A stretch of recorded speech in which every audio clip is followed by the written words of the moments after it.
अस्सलाम वालेकुम dear students, मैं मोहम्मद कैस अली खान हूँ और आप यूट्यूब चैनल देख रहे हैं जिसके ऊपर मैं वीडियोस अपलोड करता हूँ मैट्रिक और इंटरमीडिएट के डिफरेंट सब्जेक्ट्स। डियर स्टूडेंट्स, हमने फर्स्ट ईयर की फिजिक्स का सेकंड चैप्टर स्टार्ट किया हुआ है। हमने इससे पहले वेक्टर्स के बारे में काफ़ी डिटेल में स्टडी कर लिया है। इस लेक्चर के अंदर हमारे पास वेक्टर्स के जो प्रोडक्ट्स हैं वो हमने स्टार्ट करने हैं।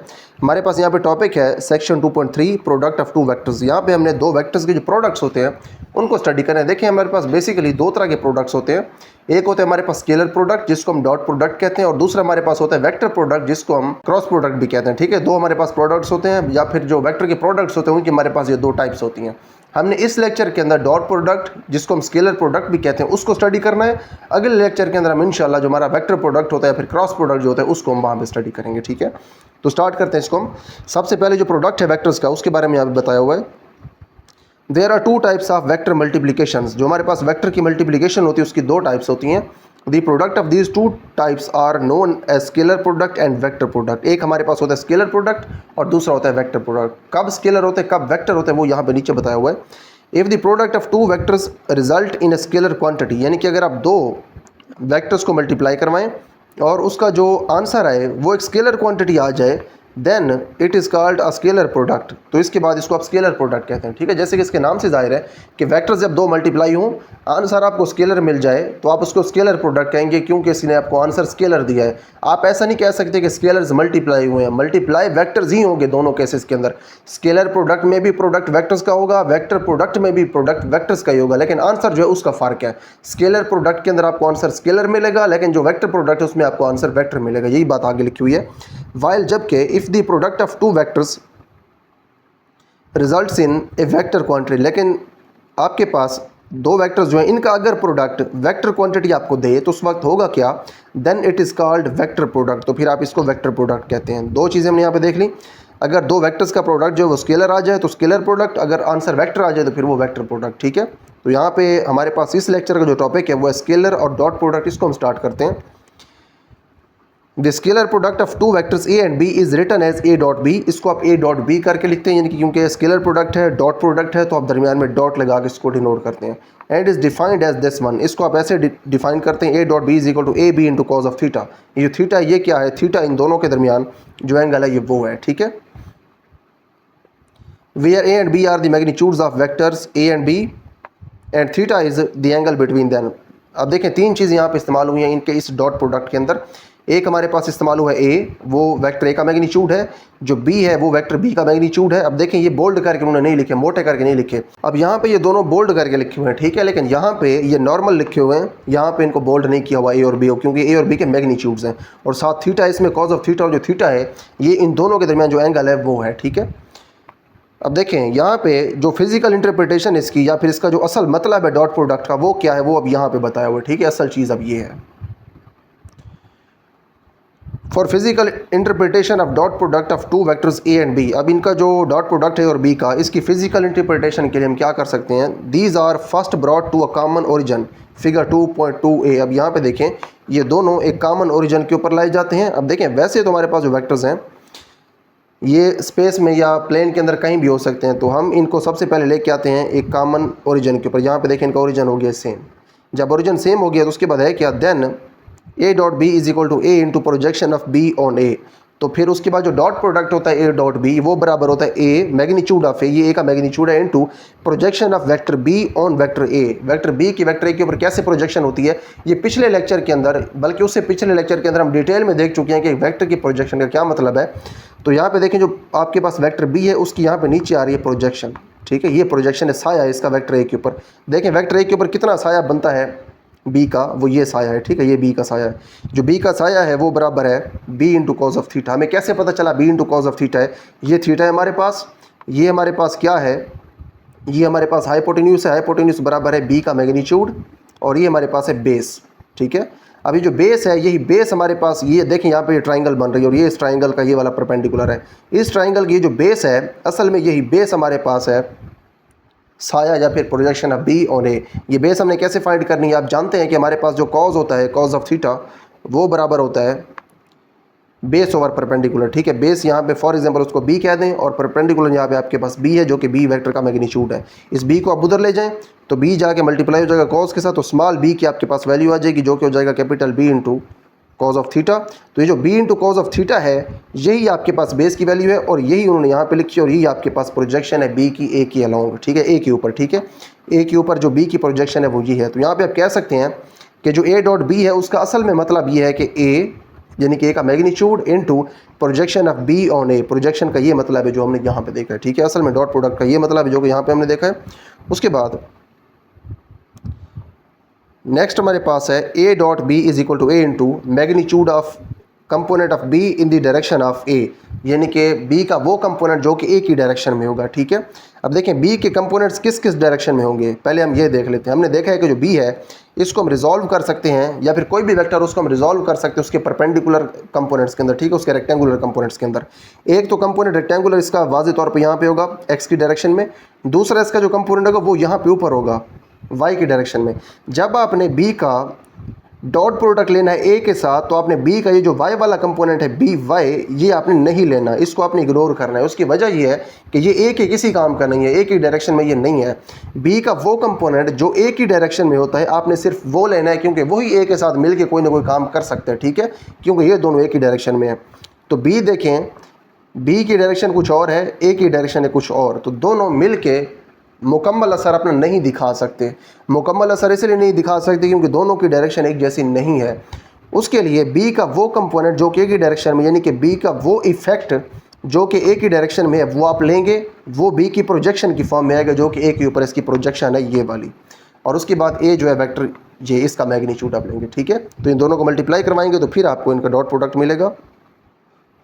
यही चीज़ उन्होंने यहाँ पे लिखी है, a dot b is equal to a into magnitude of component of b in the direction of a, यानी कि a का जो a की डायरेक्शन है उसकी डायरेक्शन में जो b का कंपोनेंट है उसका मैग्नीट्यूड। यहाँ पे देखें गलती है, a का मैग्नीट्यूड यहाँ पे आएगा, यहाँ पे बोल्ड में आपने ये नहीं लिखना है, a का मैग्नीट्यूड जो कि उन्होंने देखें यहाँ पे लिखा है this is equal to a, वही है यहाँ पे आ गया।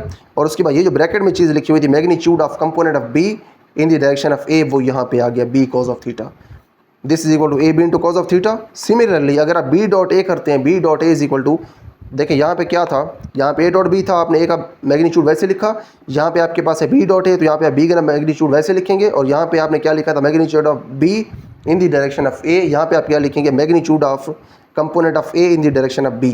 तो देखें a का कंपोनेंट आप b की डायरेक्शन में कैसे फाइंड कर सकते हैं, वैसे ही फाइंड करेंगे जैसे आपने b का फाइंड किया। तो इस तरह से देखें इसका साया किधर बनेगा, b की तरफ वैसे बनेगा, और ये कैसे इसके बराबर आ गया a कॉज ऑफ थीटा के। अगेन इसके ऊपर आप अप्लाई कर सकते हैं जो ट्रिग्नोमेट्रिक रेशो होती है वो अप्लाई कर सकते हैं। देखें यहाँ पे आपके पास है थीटा, देखें ये आपके पास थीटा है, और उसके बाद देखें अब आपके पास परपेंडिकुलर क्या बनेगा, परपेंडिकुलर अब आपके पास ये बनेगा ये, ठीक है। इसको हम वैसे अगर ड्रा करें इस तरह से तो यहाँ पे नीचे अगर अब आप बी बना दें, ये आपके पास बी है, रेड वाली लाइन मैंने नीचे बना दी है, और उसके बाद ये डॉटेड लाइन है,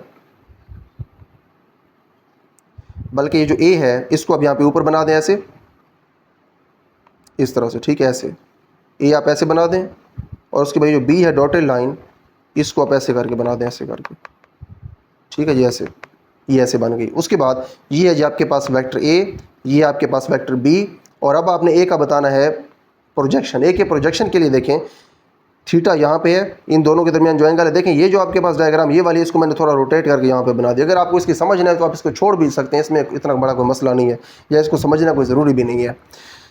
तो देखें यहाँ पे आपके पास जो परपेंडिकुलर है वो क्या है, वो हमें देखें परपेंडिकुलर यहाँ पे हमें चाहिए नहीं, जो बेस है वो हमने फाइंड करनी है। उसके लिए हमें हाइपोटेन्यूज पता है वो ए है, ए का मैग्नीट्यूड। तो अगर आपने ये बेस फाइंड करनी तो अगेन आप कॉज अप्लाई करेंगे इसके ऊपर, कॉज थीटा हम जानते हैं ये बराबर होता है बेस ओवर हाइपोटेन्यूज। बेस यहाँ पे जो है इसको आप सिंपली कह दें स्मॉल बी कह दें, और हाइपोटेन्यूज देखिए आपके पास क्या है वो ए है, तो ए नीचे आ जाएगा। आपने अगर बेस फाइंड करनी है स्मॉल बी तो ए को आप उधर ले जाएंगे तो ए कॉज ऑफ थीटा हो जाएगा, ठीक है। तो यानी कि बेस आपके पास जो है वो ए कॉज ऑफ थीटा आ गई, तो ये आपने बेस फाइंड कर लिया, ठीक है। तो सिंपली हमने ये कह दिया कि हमारे पास अगर इस तरह से डॉट प्रोडक्ट हो ए डॉट बी तो आप उसको लिख सकते हैं A into magnitude of component of B in the direction of A, यानी कि A B cos of theta. अगर बी डॉट ए हो तो उसको आप लिख सकते हैं B into A cos of theta, ठीक है, सिंपल सी बात है। तो A B cos of theta और ये फिर हो जाएगा B A cos of theta. वैसे ये ए और बी दोनों क्योंकि रियल नंबर्स हैं तो इनको आप आपस में इनकी तरतीब चेंज कर सकते हैं, इसमें इतना बड़ा कोई मसला नहीं है। तो ए बी है, इसको आप बी ए भी लिख सकते हैं, या फिर बी ए को आप ए बी भी लिख सकते हैं, ठीक है। उसके बाद नेक्स्ट हमारे पास है we come across this type of product when we consider the work done by a force F whose point of application moves a distance d in a direction making an angle theta with the line of action of force F. अब देखिए यहाँ पे बड़ा काफ़ी lengthy sentence आ गया, इसको मैं छोटे छोटे पार्ट्स में ब्रेक डाउन कर देता हूँ। यहाँ पे ये है कि we come across this type of product, यानी कि ये जो आपके पास डॉट प्रोडक्ट है ये आप उस वक्त देखते हैं जब होता क्या है, when we consider the work done by a force F. ये जो आपके पास फोर्स एफ है ये जब कोई काम करती है, वर्क डन करती है, उस वक्त आप देखते हैं। और ये वर्क डन किस तरह का होता है, whose point of application moves a distance d in a direction। इसका जो पॉइंट ऑफ एप्लीकेशन है फोर्स का वो ये है, इस पॉइंट के ऊपर फोर्स लग रही है। वो फोर्स करती क्या है, इसका जो पॉइंट ऑफ एप्लीकेशन है ये मूव करता है डिस्टेंस d। ये आपके पास है डिस्टेंस d मूव करता है, लेकिन जो फोर्स जिस डायरेक्शन में लग रही है उस डायरेक्शन में ये मूव नहीं करता। किस डायरेक्शन में करता है, making an angle theta with the line of action of F. ये जो फोर्स है इसकी लाइन ऑफ एक्शन जो है वो ये है, फोर्स इस डायरेक्शन में लग रही है लेकिन आपका जो डिस्टेंस है वो इस डायरेक्शन में जा रहा है। तो इन केसेस के अंदर आप डॉट प्रोडक्ट इस्तेमाल करते हैं, ठीक है। तो देखें सिंपल सी बात है, क्योंकि आपके पास डिस्टेंस इस डायरेक्शन में कवर हो रहा है लेकिन फोर्स आप इधर लगा रहे हैं, फोर्स इधर लगा रहे हैं, डिस्टेंस आपका इधर जा रहा है। तो इसका मतलब क्या हुआ कि फोर्स का सिर्फ वहाँ पे वो कंपोनेंट यहाँ पे काम आ रहा है जो इस डिस्टेंस की डायरेक्शन में है। और वो कंपोनेंट क्या है फोर्स का, वो ये वाला कंपोनेंट हम पहले पढ़ चुके हैं कि जो ऊपर हमारे पास वेक्टर होता है उसका नीचे जो साया बनता है वो होता है एफ कॉज ऑफ थीटा। जो भी वेक्टर हो उसके साथ कॉज ऑफ थीटा लगाना है, क्योंकि यहाँ पे एंगल हमारे पास थीटा है। तो F cos of theta, F का कंपोनेंट है डी के अलोंग। तो हम यहाँ पे अब डॉट प्रोडक्ट जो है वो बता सकते हैं, वो किस तरह से होगा, इस तरह से होगा, ठीक है। एज शोन इन फिगर हमने पहले देख ली। तो वर्क डन हमारे पास होगा effective component of force in the direction of motion. जो डायरेक्शन ऑफ मोशन है उसकी डायरेक्शन में, ये मोशन की यही डायरेक्शन है, इसकी डायरेक्शन में कौन सा फोर्स का इफेक्टिव कंपोनेंट है, फोर्स का जो प्रोजेक्शन इसके ऊपर बनता है वो, ठीक है, वो है F cos of theta. Effective component of force in the direction of motion into distance moved, ये वाला जो डिस्टेंस मूव हुआ है डी, ये तो ये कैसे होगा, F cos of theta component force का और डिस्टेंस कितना है डी है, तो वो आ जाएगा। तो ये हो जाएगा आपके पास F D cos of theta, F और डी आपस में मल्टीप्लाई कॉस थीटा एंड के ऊपर। तो यहाँ पे आपने इस तरह से जो वर्क डन है वो कैलकुलेट करना है। अब आप इसको वेक्टर नोटेशन में भी लिख सकते हैं using vector notation, F dot d is equal to F D cos of theta, इसको आप वर्क डन कहते हैं, ठीक है। उसके बाद हमारे पास जो स्केलर प्रोडक्ट है या फिर जो डॉट प्रोडक्ट है उसके नीचे खसूसियात आ रही हैं वो हम देखते हैं, काफ़ी इंपॉर्टेंट है ये, एमसीक्यूज़ के लिए बहुत अहम है, ये आपने अच्छे से देखनी है। यहाँ पे देखिए हमारे पास पहली प्रॉपर्टी है, since a dot B is equal to A B cos of theta and b dot a is equal to b A cos of theta is equal to A B cos of theta. यहाँ पे देखें जो B है मैं आपको ये पहले बता चुका हूँ कि आप इसको ए बी भी लिख सकते हैं, ठीक है। इसको अगर आप ए बी लिख सकते हैं तो देखिए अब किसके बराबर हो गया, ये इसके बराबर हो गया, ठीक है। यानी कि ए बी और बी ए या फिर ए डॉट बी और बी डॉट ए की जो राइट साइड्स हैं ये आपस में होगी बराबर, तो इसीलिए ये जो लेफ्ट साइड्स हैं ये भी बराबर होगी। तो इसीलिए आप लिख सकते हैं hence a dot B is equal to b dot a. The order of multiplication is irrelevant, ठीक है। जो मल्टीप्लिकेशन का ऑर्डर है या फिर मल्टीप्लिकेशन की जो तरतीब है वो इररेलेवेंट है। यानी कि अगर आप ए को पहले लिख दें, बी को बाद में लिख दें डॉट प्रोडक्ट में, या फिर बी को पहले लिख दें और ए को बाद में लिख दें, तो कोई फ़र्क इससे नहीं पड़ता, आंसर फिर भी आपको सेम ही मिल रहा है। इन अदर वर्ड्स, दूसरे अल्फाज में स्केलर प्रोडक्ट इज़ कम्यूटेटिव। जो आपके पास स्केलर प्रोडक्ट होता है ये कम्यूटेटिव होता है। कम्यूटेटिव का मतलब ये है कि दोनों की तरतीब चेंज करने से आंसर पे फ़र्क नहीं पड़ता। आप ए डॉट बी कर दें या फिर आप बी डॉट ए कर दें, आंसर एक ही मिलेगा, इसको हम कहते हैं कम्यूटेटिव होना। दूसरी प्रॉपर्टी हमारे पास है the scalar product of two mutually perpendicular vectors theta is equal to 90 degrees is zero. तो दो आपके पास जब म्यूचुअली परपेंडिकुलर वेक्टर्स होंगे तो उनका जब आप डॉट प्रोडक्ट या स्केलर प्रोडक्ट कैलकुलेट करेंगे तो आंसर आपको मिलेगा जीरो। उसकी वजह ये है कि उनके दरमियान जो एंगल है वो 90 है। जब आप थीटा की जगह 90 पुट करेंगे तो कॉस 90 जो है वो जीरो के बराबर होते हैं, ठीक है। तो ये टोटल आपके पास जीरो आंसर आ जाएगा। तो हमने यहाँ पे अब ये देखा कि अगर आपके पास दो ऐसे वेक्टर्स हों जिनका आपस में एंगल जो है वो 90 डिग्री बनता हो तो उसका डॉट प्रोडक्ट जो है वो जीरो हो जाएगा। तीसरी हमारे पास प्रॉपर्टी है the scalar product of two parallel vectors is equal to the product of their magnitudes. अब देखें दो अगर आपके पास पैरेलल वेक्टर्स आ जाएं तो उनका स्केलर प्रोडक्ट आप कैसे फाइंड कर सकते हैं, सिंपली उनके जो मैग्नीट्यूड्स हैं उनके प्रोडक्ट के बराबर होगा, ठीक है। यानी कि ए डॉट बी अगर है और उनके दरमियान अगर एंगल जीरो है यानी कि वो पैरेलल है तो ए बी जो है वो उसका आंसर आ जाएगा जो कि यहाँ पे है। 10 for parallel vectors theta is equal to 0 degree. Parallel vectors देखें कब होंगे इस तरह से, एक वेक्टर इधर जा रहा है और दूसरा वेक्टर भी उसी डायरेक्शन में है, इनके दरमियान देखें अब 0 डिग्री एंगल है, ठीक है। कोई एंगल नहीं है, किसी एंगल के ऊपर नहीं है, दोनों आपस में पैरेलल। तो यहाँ पे इनका जो अब प्रोडक्ट है वो मैक्सिमम होगा, ठीक है। मैक्सिमम क्यों होगा, देखिए अब दोनों एक ही डायरेक्शन में जा रहे हैं, दोनों क्योंकि एक ही डायरेक्शन में जा रहे हैं तो दोनों का जो इफेक्ट होगा वो मैक्सिमम इफेक्ट आपको मिलेगा। तो इनका जो प्रोडक्ट है डॉट प्रोडक्ट वो आपको मैक्सिमम मिलेगा। अब जो ऊपर हमारे पास ये केस था कि जब उनके दरमियान एंगल 90 का था तो आपको ये 0 क्यों मिला था प्रोडक्ट, इसको भी हम देख लेते हैं। एक आपके पास फॉर एग्जाम्पल वेक्टर ए है, दूसरा आपके पास वेक्टर बी है, आपने अब कैलकुलेट करना है इसका डॉट प्रोडक्ट। तो आप जानते हैं कि जो ए डॉट बी होता है वो बराबर किसके होता है, यहाँ पे फॉर एग्जांपल आपके पास ये वेक्टर ए है, ये वेक्टर बी है, तो आपने वेक्टर ए का मैग्नीट्यूड लेना होता है, ले लिया। उसके बाद जो दूसरा वेक्टर बी होता है इसका आपने प्रोजेक्शन लेना होता है ए के ऊपर। तो क्या आप यहाँ से आप इसका प्रोजेक्शन ले सकते हैं?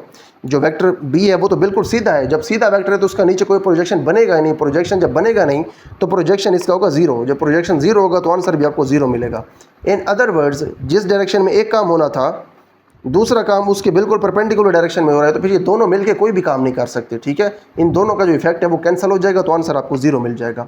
इसीलिए जब परपेंडिकुलर होते हैं तो आपको आंसर जीरो मिलता है, लेकिन जब पैरेलल होते हैं तो वो मैक्सिमम आपको इफेक्ट दे सकते हैं, इसलिए आपको मैक्सिमम पॉसिबल आंसर मिलता है जब दोनों आपस में पैरेलल होते हैं। फॉर एंटी पैरेलल वेक्टर्स, अगर वेक्टर्स हो जाए एंटी पैरेलल कब होंगे? जब उनके दरमियान एंगल होगा 180 डिग्रीज का, यानी कि एक वेक्टर इधर जा रहा है और दूसरा वेक्टर इधर आ रहा है इस तरफ, ठीक है। तो अब इनके दरमियान जो एंगल है वो 180 है। 180 अगर आप थीटा की जगह पुट कर दें तो जो कॉज है 180 का वो बराबर होता है -1 के। तो यहाँ पे जब आप कॉज 80 कैलकुलेट करेंगे तो -1 आएगा, तो यहाँ पे जो ए बी है इसके साथ माइनस लग जाएगा, ठीक है। उसके बाद नेक्स्ट हमारे पास देखें 3 प्रॉपर्टीज़ हो गई हैं। आपकी जो बुक है उसके अंदर ये चौथी प्रॉपर्टी है, ठीक है। ये यहाँ पे जो हम देख रहे हैं दिस सेल्फ प्रोडक्ट वाली, ये चौथी प्रॉपर्टी है, और आगे ये वाली जो हम प्रॉपर्टी देखेंगे ये 5वीं प्रॉपर्टी होगी, ठीक है। तो चौथी प्रॉपर्टी अब हम देखते हैं दिस सेल्फ प्रोडक्ट, यानी कि अपने साथ जब आप एक वेक्टर का डॉट प्रोडक्ट लेते हैं तो फिर क्या होता है। The self product of a vector a is equal to square of its magnitude. जो सेल्फ प्रोडक्ट होता है किसी भी वेक्टर का, अपने साथ जो उसका प्रोडक्ट होता है वो बराबर होता है उसके मैग्नीट्यूड के स्क्वायर। क्यों होता है? ए dot a is equal to A into cos of zero. एक वेक्टर अपने साथ पैरेलल होता है, यानी कि उसका अपने साथ कोई एंगल नहीं होता, एंगल उसका जीरो होता है, तो आपने थीटा की जगह जीरो पुट करना है। मैग्नीट्यूड आपने दोनों दफ़ा उसका ही यहाँ पे पुट करना है, क्योंकि वही वेक्टर यहाँ पे मल्टीप्लाई हो रहा है। तो कॉस ऑफ जीरो 1 होता है, तो ए और ए यहाँ पे 2 बार मल्टीप्लाई हो रहे हैं, तो यहाँ पे ए के मैग्नीट्यूड का स्क्वायर आ जाएगा। स्केलर प्रोडक्ट ऑफ 2 वेक्टर्स, ये अब 5वीं प्रॉपर्टी है। Scalar product of 2 vectors A and b in terms of their rectangular components is given as this one, ठीक है। मिसाल के तौर पे आपके पास 2 अगर वेक्टर्स हैं, एक वेक्टर आपके पास ए है और ए वेक्टर जो है ये बराबर है ए एक्स ए वाई ए जेड, ठीक है। और उसके बाद आपके पास जो बी वेक्टर है ये बराबर है b x comma b y comma b z. ये इनके रेक्टेंगुलर कंपोनेंट्स हैं 3 सबके। और अगर रेक्टेंगुलर कंपोनेंट्स की फॉर्म में अगर आपने इनका डॉट प्रोडक्ट बताना है तो वो भी आप बता सकते हैं। ए डॉट बी बराबर हो जाएगा एक्स कंपोनेंट को एक्स कंपोनेंट के साथ मल्टीप्लाई करवाएं, A X into B X plus कर दें फिर, और जो वाई कंपोनेंट है उसको आप वाई के साथ मल्टीप्लाई करवाएं, ए वाई इंटू बी वाई, ठीक है। उसके बाद प्लस, और जो जो इसका जी कंपोनेंट है उसको मल्टीप्लाई करवाएं जी कंपोनेंट के साथ, यानी कि ए जी इंटू बी जी, ठीक है। तो यहाँ पे हमने ये देखा कि हमारे पास अगर ए और बी जो है इनके अगर रेक्टेंगुलर कंपोनेंट्स गिवन हो तो उसके बाद आप इस तरह से मल्टीप्लाई करवा सकते हैं। एक्स कंपोनेंट को एक्स के साथ मल्टीप्लाई करवाएं, प्लस वाई कंपोनेंट को वाई के साथ और जेड कंपोनेंट को जेड के साथ मल्टीप्लाई करवाएंगे, तो आपके पास डॉट प्रोडक्ट जो है इस तरह से इनके जो रेक्टेंगुलर कंपोनेंट्स हैं उनकी फॉर्म में भी आप लिख सकते हैं, ठीक है। तो दोनों चीज़ें ठीक है। अब देखें, या तो आपको उन दोनों के मैग्नीट्यूड्स पता हों और दरमियान में एंगल पता हो। जब आपको उनके मैग्नीट्यूड्स पता होंगे और उनके दरमियान जो एंगल होगा वो पता होगा, तो उसके बाद फिर आप ये फार्मूला अप्लाई करेंगे, ठीक है। Dot product of a dot b के लिए आप ये फार्मूला अप्लाई करेंगे, या फिर नीचे वाला भी अप्लाई कर सकते हैं फार्मूला। जब आपको उनके मैग्नीट्यूड्स और उनके दरमियान एंगल पता हो तो फिर आप ये फार्मूला इस्तेमाल करेंगे। लेकिन अगर आपको उनके सिर्फ और सिर्फ रेक्टेंगुलर कंपोनेंट्स दे दिए जाएँ तो फिर भी आप डॉट प्रोडक्ट फाइंड कर सकते हैं। उसके लिए ये मेथड है, ठीक है, ये वाला। ये दोनों मेथड्स हम इस्तेमाल करते हैं डॉट प्रोडक्ट इस्तेमाल करने के लिए। कभी ऐसा हो सकता है हमें वेक्टर्स की मैग्नीट्यूड्स गिवन हो, साथ एंगल गिवन हो, तो वो फार्मूला इस्तेमाल करेंगे a b cos of theta. अगर हमें 2 वेक्टर्स ऐसे गिवन हो कि उनके सिर्फ हमें कंपोनेंट्स गिवन हो तो सिंपली आपने एक्स कंपोनेंट को एक्स के साथ, वाई को वाई के साथ और जेड कंपोनेंट को जेड के साथ मल्टीप्लाई करवाना है, सबको ऐड कर देने, तो आपके पास डॉट प्रोडक्ट का आंसर आ जाएगा, ठीक है। तो ये भी डॉट प्रोडक्ट फाइंड करने का मेथड है, इसको भी आपने अच्छे से याद करना है। अच्छा, उसके बाद यहाँ पे हमारे पास है equation 2.6 can be use to find the angle between 2 vectors. अब देखें, जो आपके पास इक्वेशन 2.6 है इसको आप 2 वेक्टर्स के दरमियान जो एंगल है वो फाइंड करने के लिए इस्तेमाल कर सकते हैं। कौन सी हमारे पास इक्वेशन 2.6 उसको हम देखते हैं। यहाँ पे अगर आप देखें तो इस इक्वेशन को आप फाइंड कर सकते हैं एंगल इस्तेमाल करने, एंगल फाइंड करने के लिए, ठीक है। ए डॉट बी यहाँ पे किसके बराबर है? A b cos of theta के। वहाँ पे हम देखते हैं कि ए डॉट बी किसके बराबर है, ठीक है। पहले देखिए हम एक काम करते हैं, यहाँ पे हम इक्वेशन 2.6 को पहले लिख लेते हैं, ठीक है। जो इक्वेशन 2.6 है वो ऊपर हमने देखी है कि वो बराबर है ए dot B is equal to A B into cos of theta. ये आपके पास है इक्वेशन 2.6। इक्वेशन 2.7 क्या कहती है कि ए डॉट बी जो ये बराबर है ए एक्स बी एक्स प्लस ए वाई बी वाई प्लस ए जी बी जी। तो यहाँ पे देखें दोनों की जो लेफ्ट साइड्स हैं वो आपस में बराबर, यहाँ पे ए वेक्टर है, इधर बी वेक्टर है, दोनों की लेफ्ट साइड्स आपस में बराबर हैं, तो जो राइट साइड्स हैं वो भी लाजमी तौर पे आपस में बराबर होंगी। तो ये जो आपके पास इसकी राइट साइड है, आप इसको इसकी राइट साइड के बराबर कर सकते हैं। तो यहाँ पे इसलिए उन्होंने लिखा है ए dot B is equal to A B cos of theta, ये is equal to this one, ठीक है, क्योंकि ए डॉट बी आपके पास जो है यहाँ पे ए डॉट बी इसके बराबर है और यहाँ पे ए डॉट बी इसके बराबर है, तो ए डॉट बी असल में इन दोनों के बराबर है, ठीक है। अब अगर यहाँ से आपने फाइंड करना है कॉज ऑफ थीटा, तो उसके लिए देखें क्या करेंगे, ये जो आपके पास ए और बी के यहाँ पे दोनों मैग्नीट्यूड्स लिखे हुए हैं, इनको आप सिंपली उधर जाके डिवाइड करवा देंगे। इधर जब जाके डिवाइड होंगे तो यहाँ पे आपके पास सिर्फ कॉज ऑफ थीटा रह जाएगा। अब अगर आपने एंगल फाइंड करना है तो थीटा को यहीं पर रहने दें, कॉज को उधर ले जाएं, उधर जब लेके जाएंगे तो कॉज के ऊपर इन्वर्स आ जाएगा, theta is equal to cos inverse, और उसके बाद ब्रैकेट के अंदर ये सारा कुछ जो है ये आ जाएगा इस ब्रैकेट के अंदर, ठीक है। तो इस तरह से आपने जो है वो एंगल भी फाइंड कर लेना है, यानी कि यहाँ पे हमने ये देखा कि हम यहाँ पे एंगल जो है वो भी फाइंड कर सकते हैं किसी वेक्टर का, ठीक है जी। तो यहाँ पे देखिए हमारे पास, अच्छा देखें ये एंगल जब आप फाइंड करेंगे तो हो सकता है कभी कभी आपको सिर्फ ये कंपोनेंट्स गिवन हो, ठीक है, यानी कि ए के कंपोनेंट्स गिवन हो और बी के कंपोनेंट्स गिवन हो, तो फिर कैसे फाइंड करेंगे यहाँ पे, हालांकि आपको ए और बी के मैग्नीट्यूड्स भी चाहिए। तो हम ये पहले देख चुके हैं कि जो कंपोनेंट्स हैं उनके अगर हमें मैग्नीट्यूड्स पता हो तो हम वेक्टर का मैग्नीट्यूड फाइंड कर सकते हैं। जो वेक्टर ए है इसका जो नीचे मैग्नीट्यूड लिखा हुआ है आप कैसे फाइंड करेंगे, जो लिखा हुआ है ना ए एक्स ए वाई ए जेड, इन तीनों के स्क्वायर्स लेंगे, ए एक्स स्क्वायर प्लस ए वाई स्क्वायर प्लस ए जेड स्क्वायर ऊपर स्क्वायर रूट, तो ए का मैग्नीट्यूड आ जाएगा। बी का जो मैग्नीट्यूड है ये फाइंड करने के लिए b x square plus b y square plus b z square ऊपर स्क्वायर रूट, तो आपके पास बी का मैग्नीट्यूड आ जाएगा। ऊपर आपने इन कंपोनेंट्स के मैग्नीट्यूड्स को आपस में मल्टीप्लाई करवा देना है और नीचे आपने ए और बी के जो मैग्नीट्यूड्स हैं वो लिख देने हैं, तो आपके पास जो कॉज ऑफ थीटा ये आएगा, कॉज को उधर लेके जाएंगे इनवर्स, तो थीटा की वैल्यू आ जाएगी, ठीक है। यहाँ पे देखें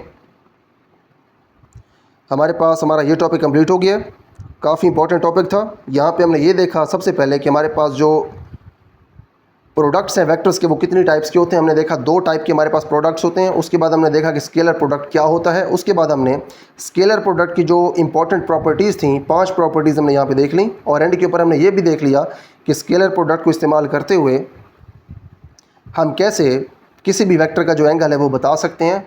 और देखें किसी भी वेक्टर के एंगल बताने का मतलब ये कि 2 वेक्टर्स होंगे, दोनों के दरमियान डॉट प्रोडक्ट होगा और उनके दरमियान जो एंगल है वो हमने यहाँ पे बताना होगा। तो वो भी हमने देख लिया कि हम कैसे बता सकते हैं। तो यहाँ पे हमारे पास ये लेक्चर कंप्लीट हो गया। इसके बाद अगले लेक्चर के अंदर हम इंशाल्लाह वेक्टर या फिर जो क्रॉस प्रोडक्ट है ये वाला टॉपिक स्टार्ट करेंगे।